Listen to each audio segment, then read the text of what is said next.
At the dining table, Caleb Monroe's cool, refined voice was the first to break the silence. "You're not wearing your ring today." I froze for a second, then instinctively glanced down at my hand. The skin around my finger still bore a faint pale mark from years of wearing that ring, yet the ring itself was gone without a trace. "Must have taken it off while washing vegetables and forgot to put it back on," I said softly. Out of habit, my thumb brushed against my bare skin, warm, soft, and unfamiliar without the familiar weight of the band. I hesitated, then added, "I'll go get it." Pushing back my chair, I rose to head toward the kitchen. "Forget it. It's nothing important," Caleb said faintly, lowering his gaze as he picked up his chopsticks again. I stopped in my tracks. Those words, "nothing important," dragged me back to memories I had long tried to bury. Those rings, I had spent 43 days designing them, pouring myself into every detail, and now to him, they were meaningless. My eyes fell to his hand. There, on his finger, was a ring, but it wasn't ours. "The 5 days we agreed on this month, I've fulfilled them," Caleb continued, voice as indifferent as ever. "I won't be coming back again this month, otherwise he'll be upset."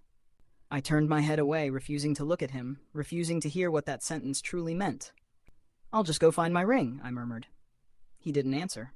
He only watched me with that expressionless face, so cold, so detached, as though he were watching some cheap stage play, bored by my performance. Almost as if to say, "Haven't you had enough yet?" And yet, I remembered. The day I had revealed those rings to him like a magician pulling treasure from thin air. Caleb had not been this cold. He'd tried to act composed, but the tips of his ears had betrayed him, burning red. When I slid the ring onto his finger, I had seen it, the faint tremor of his hand. Back then, I thought he loved me. That he had chosen me, Adrien Vale, the one who lived quietly in the shadows, rather than the countless bright stars who surrounded him. But later, I learned the truth. I had been mistaken. His love had never belonged to me. The weight lifted from my shoulders all at once, leaving only a hollow weariness in its place. Quietly, I sat back down and lowered my head to eat. A few moments later, Caleb set down his chopsticks with a faint clatter. "I'm done." His tone was laced with impatience. "I'll head back now." "Today isn't over yet," I said before I could stop myself. He frowned. "What?" I let out a small sigh, staring at my bowl. "This afternoon, come with me to the hospital." Ever since I forced Caleb Monroe into signing that partner contract, our relationship had spiraled downward. In the beginning, he still spoke to me, short sentences, fragments of conversation. But later, all he ever gave me was that wary look, like even words were too much of a burden. Under his deliberate silence, our communication withered away. It was me, clinging to him with all I had, forcing myself into the smallest corner of his world, just to keep some fragile thread of connection. I held on for so long that the thorns pierced so deep they became part of me. I couldn't tell if the pain I felt was my body's cry for relief, or simply the wound he left inside me. Either way, it reminded me I was still alive, and so I stopped asking him to stay. Stopped begging, stopped making a scene. He blinked at me, almost startled. "What's wrong with you?" he asked. For the first time in a long while, he sat back down at the table, suspicion flickering in his eyes as he studied me. "Lately, I've been getting these sharp headaches," I said casually, brushing it off. But the truth was, it wasn't just that. I'd started forgetting things. Little things at first, what I'd eaten, where I'd put something. Sometimes hours later, the memory would come rushing back like a cruel joke. Other times I'd forget which foods I couldn't eat, only to choke them down and throw them up again. It was getting worse. I couldn't ignore it anymore. I needed to see a doctor. Caleb was silent for a moment before he finally nodded. "All right, I'll go with you this afternoon." "Thank you," I said, smiling faintly. My voice was calm now, no longer laced with the desperate hysteria that used to cling to me. He lowered his gaze, turning his face slightly to the side. He murmured. The sunlight poured over him then, soft and golden. He was still beautiful, always. "Have you told your family about this?" he asked after a pause. I shook my head. "There's nothing to tell." "You know," he said quietly, a trace of warmth softening his tone. "They do care about you. Between family, there's no wall that can't be crossed." A hint of a smile touched his lips. I knew exactly who he was thinking of. When someone speaks of the person they love, their eyes glow, their entire expression softens. For him, that person was my brother who was also an adopted son in the family. And yet, my mother's love had always been divided fairly with him, while I was left with nothing. I stared at Caleb in silence, and for the first time, I didn't argue back. He drove me to the hospital. I opened the passenger side door and was about to get in, but Caleb Monroe stopped me. "Sit in the back," he said, curt and decisive. I glanced at the front seat. A small piece of paper was taped there. On it was written, "Simon Vale's seat only." My brother's name. I understood immediately. And yet my face burned with embarrassment and pain. Clearly, Caleb and I had signed a partner contract. Yet somehow, in this moment, I felt like a third party. The surge of conflicting emotions hammered inside my head, splitting my thoughts into shards. Cold sweat ran down my forehead. The world spun, tilting sideways, and I struggled to stay upright, instinctively reaching for support. Caleb's expression shifted sharply. He swatted my hand away and raised his voice. "I said sit in the back. Can't you understand human language?" Without anything to hold on to, I stumbled. For a heartbeat, I almost fell to the ground. Finally, Caleb seemed to notice something was wrong. He stepped toward me, an instinct to help flickering in his eyes, but then he stopped himself. He remained standing there, arms at his sides, observing. "Are you okay?" he asked, as if he didn't already know the answer. The young man who used to fuss over every scraped knuckle, who would nervously bandage my tiny cuts, now he stood there, distant, indifferent. Time had changed him, and time had changed me. I gritted my teeth through the sharp pain and shook my head. "I'm fine." I climbed into the back seat alone. Some small piece of myself, seemed to be slipping away. I tried to grasp it, tried to remember, but no matter how hard I tried, I couldn't bring it back. The car moved steadily along the quiet street. Several times, Caleb Monroe glanced at me through the rearview mirror, opening his mouth as if to speak, but then stopping himself. I didn't say a word either. I simply stared out the window, letting the world pass by. Suddenly, the car came to a halt. "Hey, Simon!" Caleb's voice rang clear, warm and urgent, reaching my ears. "What? Is it serious? How could you be so careless?" His tone shot up in panic. "I'm coming. Don't move." Then his eyes fell on me, and just like that, he froze. Hesitation and guilt flickered in those sharp, hawk-like eyes. I stayed silent. After a moment, he let out a slow sigh. I should have just taken a taxi. I thought this, but didn't move, just watched him. Was I waiting for him to really hurry off? Was it stubbornness? Or resentment? I wasn't sure. "I'm sorry, Adrien," he said finally. "Simon had a little accident. I need to go check on him. You take a taxi for now. Once the hospital visit is done, I'll come get you." He turned toward me, his expression slightly complicated, speaking as if negotiating seriously with someone he thought might refuse. I simply nodded, said nothing more. Silently, I stepped out of the car. He froze, perhaps shocked at how easy I had been to persuade. Caleb opened his mouth, then paused, eyes flickering. Finally, he said, "I'll come get you after your checkup." A promise, meant for me. My head ached even more. I didn't respond. I simply lowered it and began calling for a taxi. There weren't many people around, so it might take some time to get one. Caleb opened his mouth again, as if he wanted to say something, but then, in the end, he stayed silent. He started the car and drove off, leaving me standing there, alone. A tearing pain woke me. I shot my eyes open. My dream had been chaotic, heart-pounding, leaving me gasping. I wiped the sweat from my forehead, still trembling slightly. No serious damage. Mood shouldn't fluctuate too much. I heard the doctor's voice. Squinting, I looked toward the doorway. A tall, thin young man leaned slightly forward, his fine black hair partially covering a pair of striking peach-colored eyes. He listened carefully to the doctor's instructions. So young, almost like a high school student. A hearing aid hung from one ear, suggesting he had some difficulty hearing. His clothes were faded from washing, yet clean. His family might not be wealthy, but his diligence in life showed through. And that face, I truly liked it. "I understand. Thank you, doctor." The young man turned, and our eyes met. Joy flickered in his gaze. He hurried over to me. "You're awake?" Ah, I remembered. I didn't know what had happened, only that I had fainted in the middle of the street. I tried to recall, but the memory refused to come. I let it go. The last thing I remembered before waking was this young man's face. It seemed he had brought me to the hospital. "My lifesaver," I said, grasping his hand gratefully. He jumped, a faint pink coloring his fair cheeks in an instant. Flustered, his voice changed slightly. "I just happened to be passing by." "Don't be afraid. You've already paid the fees." "Thank you. I'm Adrien Vale. I'll add you as a friend and transfer the money to you," I said. The boy bit his lip nervously, trying subtly to pull his hand away, but he didn't. When he looked up and met my intense gaze, he quickly dropped his head, voice tight, thick eyelashes fluttering like nervous butterflies. "Please, speak slowly. I can't hear clearly." He gestured to the hearing aid at his ear. "Sorry," he added, apologizing to me in reverse. "I was caught off guard. It's okay. It's okay," I said, smiling faintly. I shook my head, slowed my speech, pointed to my phone, and repeated my words. "Adrien Vale." He carefully enunciated my name, then curved his eyes into a shy smile. His voice was soft and clear. "I'm Ethan Alaric. The money, you don't need to worry about it. You looked unhappy at the time. I just wanted to see you happy." Ethan Alaric spoke to me, a complete stranger, with an unexpectedly sincere blessing. I didn't know why, but my eyes warmed, tears rolled down my face. In his startled gaze, I let them fall freely, expressionless yet overwhelmed. "It's nothing. I'll be fine in a little while," I whispered. He didn't speak. Instead, he handed me a tissue, quietly sitting by my side, and stayed. I had been invisible in my family for as long as I could remember. At first, I tried to earn even the tiniest bit of attention.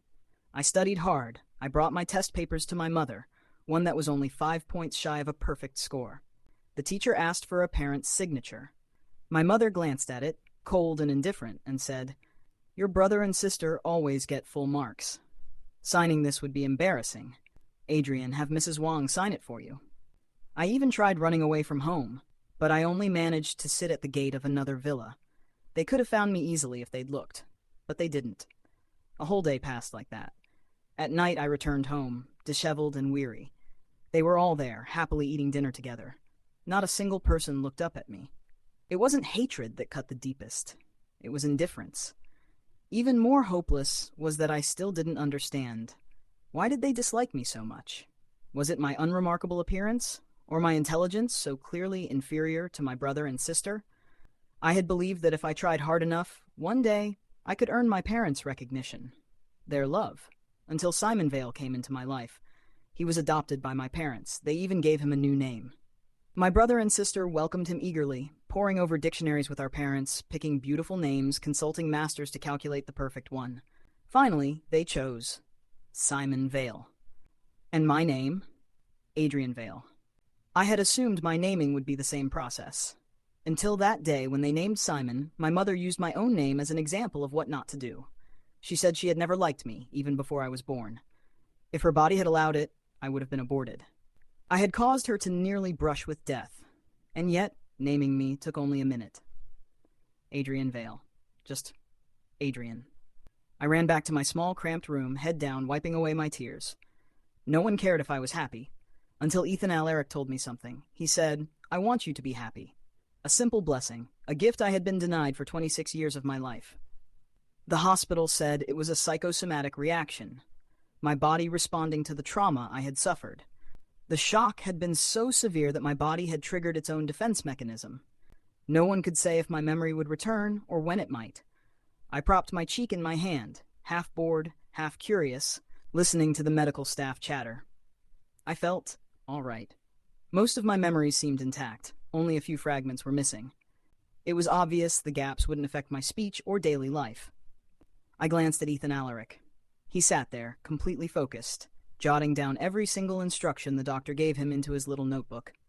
"Honestly, young man, you don't have a friend who cares about their health like this," the doctor teased with a smile. I lowered my head, knowing I had no right to argue. Ethan shifted awkwardly, a faint blush on his cheeks. "I just want to remember what's important," he said quietly. "Even with some memory loss, certain things were etched into my DNA. A man standing 1.83 meters tall. I wasn't exactly a tough guy, and I wasn't as tall as Ethan, but I wasn't some sweet, fragile type either." The doctor understood and said nothing more. After getting my prescription and seeing that nothing serious was wrong, they said I could leave. "You heading home?" Ethan and I left the hospital together. I nodded, pulling out my phone and scanning for nearby hotels. "I guess I don't remember where home is," I said quietly. I didn't want to go back to the old family estate. My subconscious warned me that if I returned, the constant reminders would drive me mad. A week there, and my memory might as well go back to elementary school. "I'll add you as a friend and transfer the money to you," I said. Over $400. I couldn't stiff someone who had been so kind. Ethan stubbornly pursed his lips, keeping his head down as he walked ahead. "I need to pay you back," I called, quickening my pace to catch up. I tugged at his coat. "Ethan!" He stopped. When he looked down at me, his long lashes drooped in the most pitiful, guilty way, like a scolded, oversized dog. I rubbed my temple, frustrated. "I'm giving you the money now." He pointed at his ear, looking confused. I glanced over. Ah, his hearing aid was gone. He had manually switched it off. "I can't hear," he said matter-of-factly. "Adrien?" A familiar, but also strange voice sounded nearby. I frowned and looked. 2 men stood there. One I recognized, the other a stranger. The familiar one was my adoptive brother. Because of him, I had suffered quite a bit at home. But now, thinking carefully, most of those memories were fuzzy, the pain fading into insignificance. The other was a handsome man, dark-faced and unfamiliar. And yet, my heart twisted painfully the instant I saw him. So strange. Why did seeing them make me so uneasy? They noticed me, of course. I fumbled, trying to act as if I hadn't seen them. I turned, clutching Ethan's hand, hoping to quickly leave this place of trouble. "Adrien, where do you think you're going?" The dark-faced stranger ran forward, blocking my path, relentless. Ethan sensed something was wrong, put his hearing aid back in, and positioned himself between me and the man. Protective. "Who is he? You're letting a—" The man's eyes, sharp and disdainful, scanned Ethan. "Let a deaf guy accompany you to the doctor? Does the doctor have to accommodate sign language for him too?" Before his words had even finished, my hand came down. The slap rang clear, sharp enough to hush the world around us. I lowered my eyes and flexed my wrist. I had hit harder than I expected, and the palm of my hand tingled from the force. And inside me there was an eerie calm, strangely satisfying, like a cold, small victory. "If I ever hear your friends speak that way again, I'll beat you both," I said, my voice flat and detached. I gave Simon Vale a single, indifferent glance, then turned and took Ethan Alaric's hand, walking him toward the exit. "Adrien, are you insane? Do you even know who you just hit?" Simon scolded. Brow nodded. The man I'd struck stood frozen, clutching his face, eyes wide, apparently too stunned to register that I'd actually hit him. "Where are you going?" he cried, voice trembling with disbelief, breaking like a poor note in the wind. "What I do is none of your business." I answered without looking back. "Take another step and I'll tear up our contract," he shouted, hysteria sharpening each syllable. I stopped, finally turning to look at the frantic young man before me. For reasons I couldn't name, disappointment rose in my chest. "Fine, be my guest. I'd welcome that," I said, calm as a closed door. Then I left the hospital with Ethan at my side. No backward glance. Outside, I noticed Ethan's earlobe flushed bright red. Only then did I loosen my grip on his hand. "Sorry," I muttered. "It's okay," he said, reaching up to ruffle my hair. The warmth of his fingers on my scalp was comforting in a way nothing else had been. He opened his arms, soft and natural. "I think you need a hug. I'll give you one." "Don't be so good to me," I said, turning my face away. I swallowed the bitter feeling in my chest and spoke quietly. "I'm not a very good person." Because I wasn't worth it. I was the shadow beneath the family's feet, the unlucky star who shouldn't at the table of a happy home. A scrap of paper appeared against my palm. Ethan had pressed it into my hand, paper dense with neat, earnest notes. "You're adorable, Adrien. Live for yourself. Take care of yourself," it read. Then he left. He took neither money nor contact. He simply left. I watched his retreating figure until it was only a shape, and the paper in my hand felt hot, almost as if it were burning into my palm. I pressed it over the left side of my chest. It burned there. Live for myself? Was I even capable of it? I was temporarily staying at a friend's place. A lawyer friend. His name was Harold Zoe. So? His voice was calm, almost lazy, as he pushed his glasses higher up the bridge of his nose. He sat on the sofa, flipping through a law book so thick it might as well have been a brick. "Got into a fight with that special someone at home?" He didn't even look up as he spoke. "You know," he added with a faint smile, "staying here isn't free." I let my tired body sink deeper into the soft cushions of the sofa. "How much is your rent per month?" "We'll split it." That got his attention. He finally looked up at me. "If you leave early, I'm not refunding you." "I never asked you to," I muttered. "And as for that special someone you're talking about, I don't even remember who that is anymore." I tossed the hospital report onto the coffee table. Harold picked it up and read it carefully. After a moment, his brows drew together. "In that case," he said, his tone steady but pointed, "it's time you did what you should have done long ago, while your head's still clear.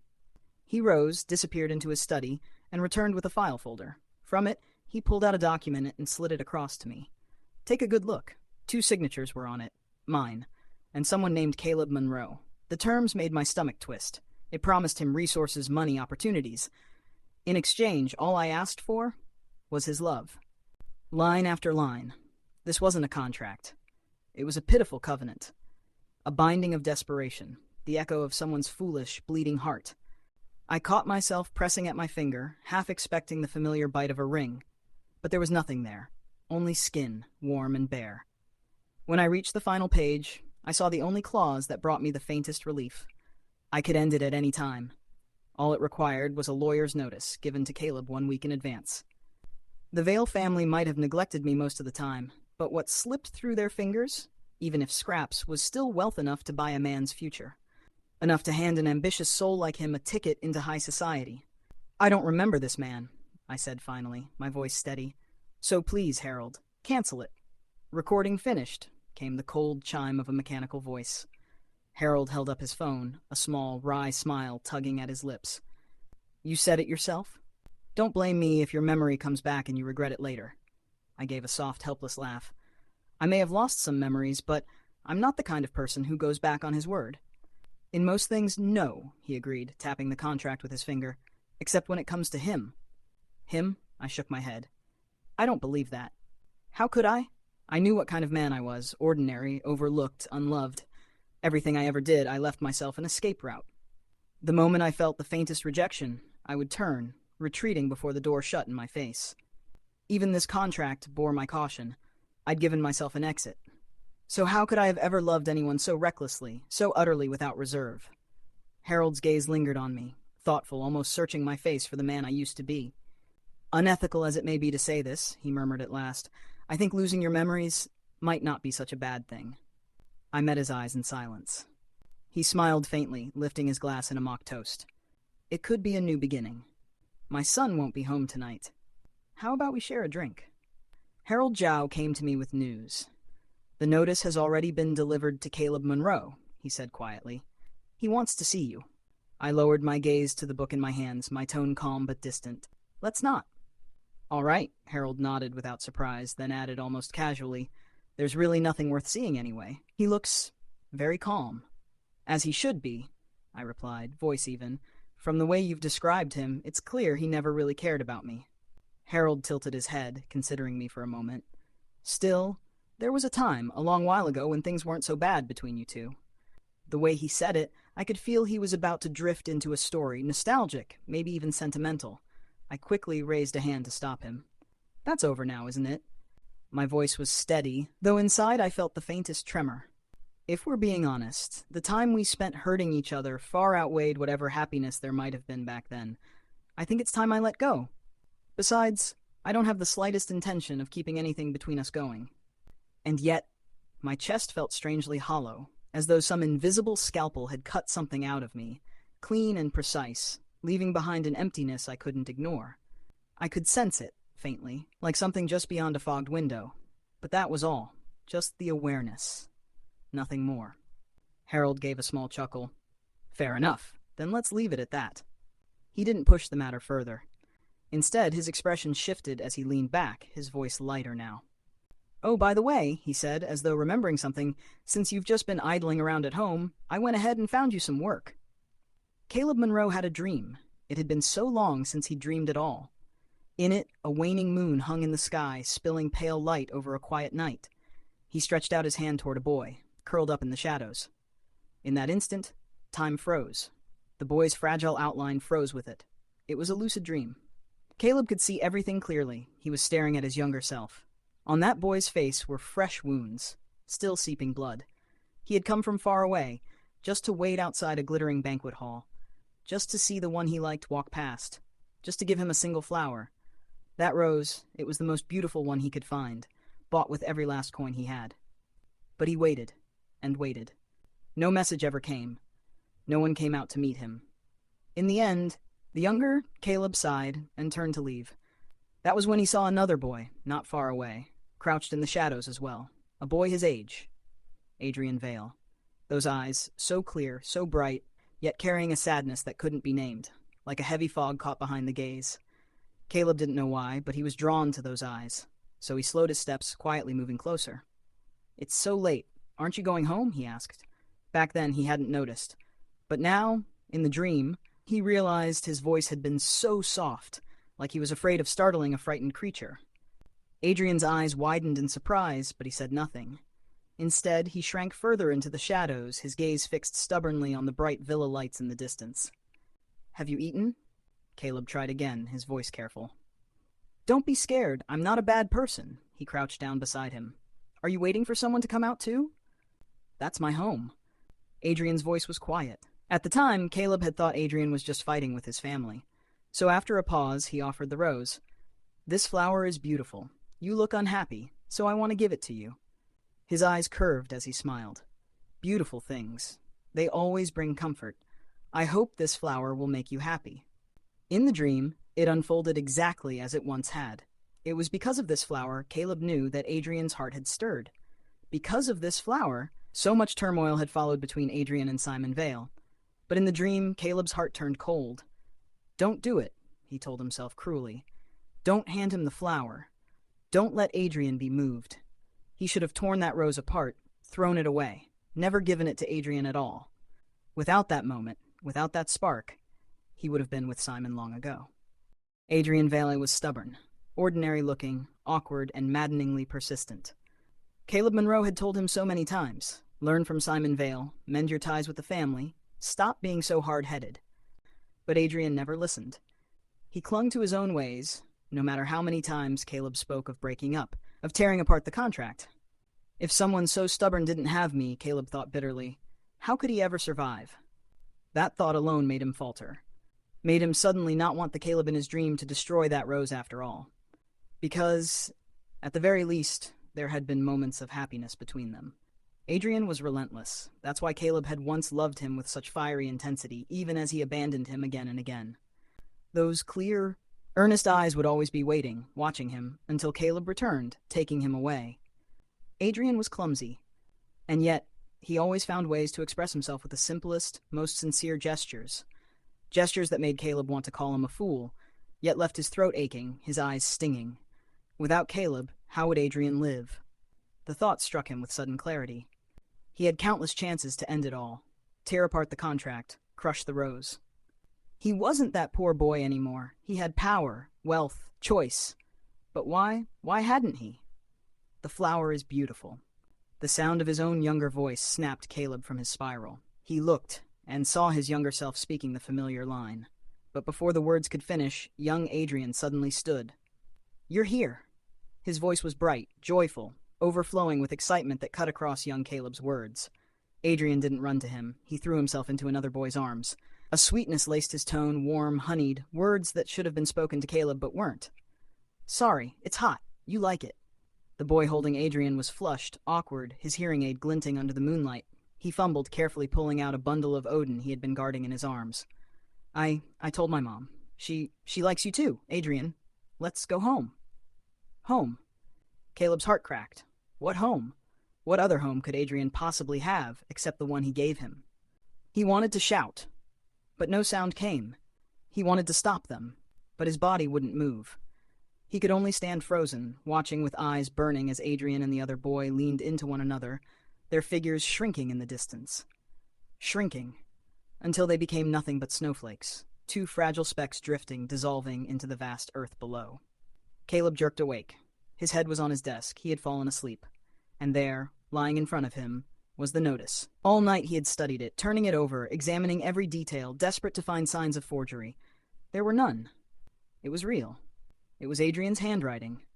Caleb's throat went dry. That dream clawed its way back, sharp and merciless. Caleb's throat went dry. That dream clawed its way back, sharp and merciless. Suddenly, he pushed up from his chair, striding out of the study with urgency. As he walked, he fumbled for his phone, dialing a number. "Hello, James?" On the other end, a groggy voice yawned. "Big brother? I just got off the night shift, was dozing." Caleb's voice was hoarse, strained. "Help me check my lover's medical records." "Your lover?" James's tone turned puzzled. "Who are you talking about?" Caleb froze. Silence stretched. At last his voice dropped to a whisper. "Adrien Vale? His medical records." I rubbed my temples. I hadn't expected the job to be as a caregiver. Harold had put it bluntly, "You've got the patience for that kind of man. You'd make a fine caregiver." He'd owed the Alaric family a favor. Now it was my turn to repay him. Besides, I was practically growing mold at my parents' place. It wasn't healthy to stay there any longer. The Alarics looked well-resourced. Everything about the house spoke of means. Mr. and Mrs. Alaric themselves were kind, their faces familiar, and their voices gentle. Still, there was something about them that tugged at my memory, like a half-remembered portrait I couldn't quite place. "Little Adrien," Mrs. Alaric cooed as she patted my hand. "Our boy can get hot-tempered. When he flies off the handle, he's like a stubborn mule. You must run quick if he gets like that. Call Aunt Bi to give him a sedative, and it'll be fine." Her smile was warm as she spoke. Alaric tried to smile, but it came out stiff, more uncanny than reassuring. I nodded, uneasy. I'd learned that being a caregiver didn't mean giving your life away, right? "He's actually home today," Mr. Alaric continued. "I'll have someone call him down so you two can meet." A servant left and returned quickly, murmuring something at Mr. Alaric's ear. "He's here, but he won't come down to meet us," Mr. Alaric muttered in annoyance, loud enough for me to hear. "Seems this young master is difficult to handle." A few minutes later, footsteps came from down the hall. The door swung open. He stood there. Familiar face. Ethan Alaric. Paint splattered on his clothes and his skin, bright, messy colors. Dark circles pooled beneath his eyes, telling me he hadn't slept. He looked surprised to see me, his eyes widening, and then he slammed the door shut with a clatter. Footsteps receded into the house. Mrs. Alaric laughed, a little forced. "Adrien, please stay for lunch. We've almost finished." We saw Ethan again at the dining table. He'd showered and changed into clean clothes. The agitation had drained from him, replaced by a calm, foggy peace. Without waiting for a servant to seat him, he came straight over and pulled out the chair next to mine. His scent filled the space around us, faint, warm. "Long time no see," I mouthed, smiling quietly, only to notice his hearing aid wasn't in. Ethan pressed his lips together, watching me with intent. Then he said, carefully reading my mouth, "Speak slowly, I can see." Could he read lips? I slowed my words and tried again. "Yes, long time no see." Ethan's gentle voice dissolved the edge of unfamiliarity that had been curling in my chest. It was like a quiet stream flowing through, soft and steady, and for the first time since stepping into this strange house, I felt a sliver of ease. Every time, he was always the one to show up when I felt alone. And yet, no matter how many times he arrived, a small, stubborn voice inside me kept whispering, "I've forgotten something. Someone important." Ethan Alaric went with me to my follow-up appointment today. As soon as we stepped outside, I spotted a young man standing beneath the tree. September, the season of osmanthus blossoms. In Locka City, the rains had been heavy, and after the storm, countless golden petals were scattered across the ground. I walked side by side with Ethan, my shoes pressing into the damp petals as we moved down the street. The sky was washed clean, a pure crystal blue. A soft breeze carried the faint, sharp tang of alcohol through the air. "How have you been feeling lately?" Ethan asked, his gaze drifting to the dark circles beneath my eyes. I frowned slightly. Maybe it's because my mind has finally calmed down. The body's defenses, they've started to slip. I've been dreaming more often. Dreams, they always pulled me back into the past. Fragments I had forgotten, or perhaps chosen to forget. From distant childhood to the present day, faces blurred, voices hazy. No matter how many times I dreamed, it was always the same. A stage play unfolding before me, and me, forever standing in the farthest corner, unseen. And then, Ethan's voice was quiet. I didn't think before answering. "I dreamed of you." The moment I realized what I'd said, Ethan had already leaned closer. His eyes curved like crescent moons, and with absolute seriousness, he whispered, "I heard you. You dreamed of me." That night came rushing back, the last dream. I was back at the door, crouched low, watching as everyone gathered for Simon Vale's birthday banquet. Laughter spilled from the brightly lit hall. No one noticed me there. No one, until I heard my name. I turned. It was Ethan. A boy then, standing before me, reaching out his hand. "I came to play with you." His fingers wrapped around mine, warm and sure, leading me forward. Onto the stage. And there they were, so many people, eyes gentle, watching me with warmth. After 24 years, I had finally walked to the very center of my own stage. I looked at Ethan. My hand rose almost without thought, cupping his face, holding him still as I searched his eyes. His pupils trembled. He didn't pull away. Instead, color flooded his cheeks, his lashes fluttered, and then his eyes drifted shut. The heady scent of osmanthus filled the air, dizzying. My gaze lingered on his soft, damp lips as I leaned closer, heart pounding. "What the hell do you think you're doing?" The shout struck me like a whip. I jerked back, my eyes snapping upward, to an angry face I hadn't expected to see. Caleb Monroe. I narrowed my eyes, matching him at last with the name whispered by friends. Caleb looked worse than before.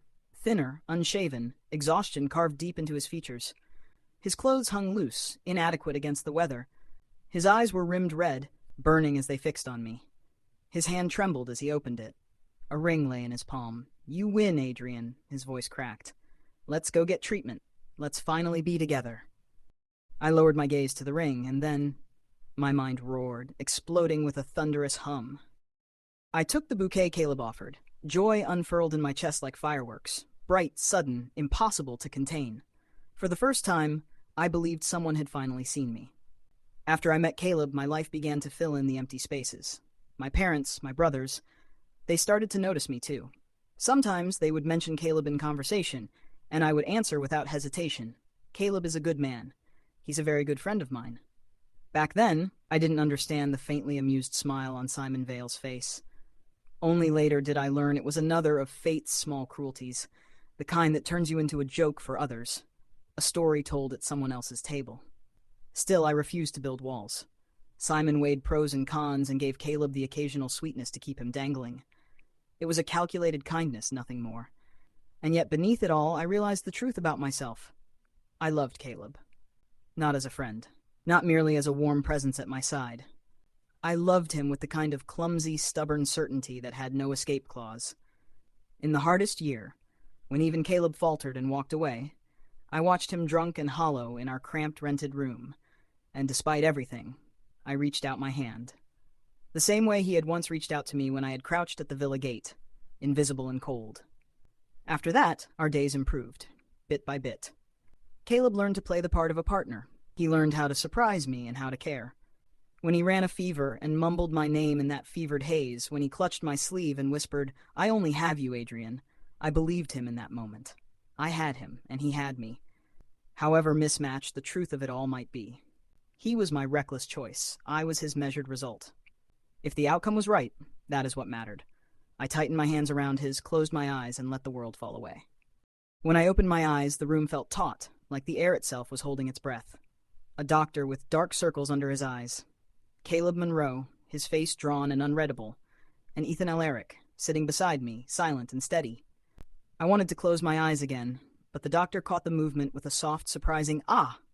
He moved like a quick fish through the tense space, weaving past the two men and a cluster of equipment until he stood at my bed, smiling in that practiced, reassuring way.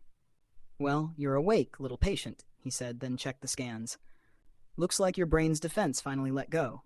You overwhelmed yourself for a moment and passed out. Your memory should be mostly back now." I pressed my hand to my temple and whispered, "I'm not sure, but I remember a lot." Ethan kept his head bowed, black hair falling over his eyes. He didn't look at me. I tried to pull my hand away, only to find his grip iron strong. He wouldn't let go. "Adrien?" Caleb's voice was low when he called my name. "Do you remember me?" Under his burning gaze, I nodded. "Thank God, thank God," he breathed, a string of words like a prayer. He moved toward me, half kneeling, and from his pocket produced a tiny velvet box. When he opened it, a ring waited inside. Familiar, the other half of the pair I once designed. "I brought one too. I'll never take it off again," Caleb said, voice trembling. The ring shone on his left hand. I paused, then simply said, "No." His smile froze. For a moment he looked lost, as if I'd removed his ground. Then, as if stumbling through a rehearsed speech, he pressed on. "If you don't trust this, let's rewrite the contract. This time, no backing out. Let's make it for life. We can get married abroad. Many countries allow same-sex marriage." "Caleb?" I cut him off. "Legend says there's a vein of love that runs from the left ring finger straight to the heart." My eyes found his. "Your heart isn't here." His hands clenched the bed sheet so hard the fabric creased. "No, it can't be over like this. We've wasted so many years. How can you just give up? I've cut ties with Simon. I stopped talking to him. Can't we start over?" Start over. Our beginning had been a mistake. our every meeting a misstep guided by other people's hands. I sighed, the sound small in the sterile room. My heart isn't with you either. How could we possibly start again? Under the blanket, Ethan's fingers tightened around mine. At last, he lifted his head. I saw his eyes then, clear, gentle, but now edged with something fierce and possessive. For the first time, his kindness looked like a vow. I heard it, Ethan said. Seasons turned. Spring, summer, autumn, winter. The cycle carrying us forward. Autumn slipped away quickly, and only when the first snow fell did winter finally announce itself in full. I had just left a meeting when my phone buzzed. My mother's name flashed on the screen, and for a moment I felt something like nostalgia. Time had raced since I left home. I reached up and caught a drifting snowflake on my palm, then answered the call, my first call from her in 3 years. Hello, I said. Adrien. Her voice sounded tired. You haven't come home lately. I didn't meet her question directly. Instead I asked, is something wrong? Everyone at home misses you, your brothers too. Come back for the new year. I fell silent. Faces in my memory, my adopted brother, Simon Vale, had already blurred at the edges. Did they miss me? I wasn't sure. No, I'm doing well now, I said finally, soft and steady, and I hung up. 3 years into my career, I'd become a registered architect, a core member of my firm. Work filled my days and introduced me to interesting people who called me gentle, attentive, reliable. The most out-of-character thing I did? At a whim, I agreed with Ethan Alaric to go to England and register our marriage. We even held a ceremony. Is your ring on today? Ethan's voice arrived with his umbrella, a familiar presence. I held my hand up. Of course, Master Painter Ethan. I teased. He smiled, kissed the shell of my ear, and murmured, I'll check it later. I'm always ready, I answered. Extra, Ethan Alaric's notes. What Adrien had forgotten, I still remembered. That villa was my family's. I sat in my room with my parents shut out, shouting into silence. It was useless. I was a deaf child in a hearing world. In middle school, my pride was raw. I resisted going. Everyone looked at me the same way, like I was broken. Doctors said it could be fixed. I didn't believe them at first. Yet on the days I refused school, I noticed Adrien. He was quiet, almost mute, and I thought he must be as miserable as I was. I began watching him from my window, planning a way to talk. When I finally had my chance, I found him gone. Days passed. My mother moved us for my hearing. I told myself I would find him again. An obsession that burned, a steady hunger. When I finally had him, I clung. I handled his gifts, intercepted his love letters, driving away anyone who thought they had a claim on him. Adrien would sometimes pat my chest, teasing me softly. You really can't hear, can you, baby? After my surgery, I heard almost normally. But I let him believe I was still fragile, still in need of his protection, because I wanted something deeper from him. Say you'll love me forever. Promise me you'll love me more than anyone. I breathed into his ear. I will always love Ethan Alaric the most. I promise. The world burst into color. Fireworks in my head. He'd said it. I laughed under the blush in his eyes and demanded, say it again. I won't accept your promise only once. The night stretched long and bright. The end.